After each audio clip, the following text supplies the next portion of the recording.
traiter le cœur, on va d'abord étudier la morphologie externe. La partie droite du cœur, la partie gauche du cœur, séparées par le sillon interventriculaire. On repère également les artères, ici l'artère pulmonaire, et quand on soulève, on peut voir les entrées de l'artère aorte.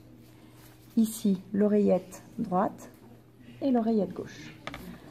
Pour commencer la dissection, on place la sonde cannelée à l'intérieur de l'artère pulmonaire et on la fait aller jusqu'au fond du ventricule droit. Puis avec les ciseaux, on coupe.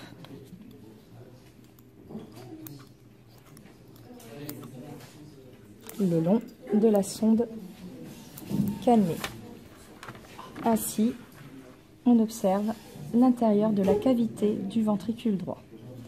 Puis, on peut par la suite procéder à l'ouverture de l'oreillette droite. Pour cela, on recherche la veine cave, on passe à l'intérieur du ventricule droit et on essaye de faire ressortir la sonde cannelée par la veine cave qui traverse donc l'oreillette droite. Et de même, on coupe.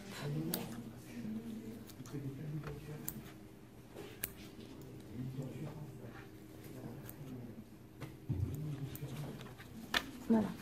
On peut même séparer les petits piliers ici.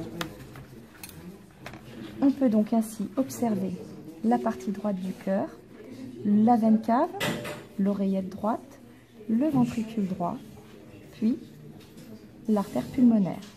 On observe bien les valvules artérielles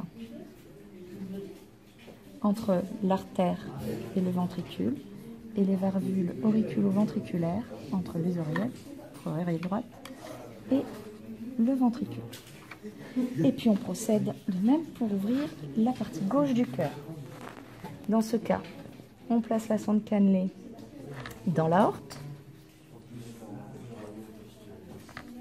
On enfonce la sonde qui va naturellement aller jusqu'au fond de la cavité du ventricule gauche.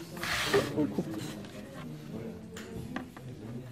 Donc on coupe au travers de l'aorte, puis on suit la sonde cannelée jusqu'au fond du ventricule gauche.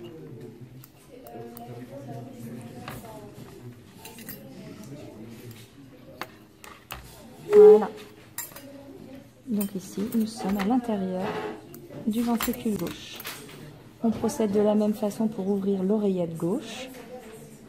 On peut placer la sonde cannelée au fond du ventricule. Hop. Et on voit bien qu'elle va traverser l'oreillette gauche et ressortir par les veines pulmonaires. Et je procède à l'ouverture de l'oreillette gauche. Donc, nous avons l'oreillette gauche, le ventricule gauche et ici l'artère aorte. On peut bien repérer les valvules auriculo-ventriculaires et les valvules artérielles ici.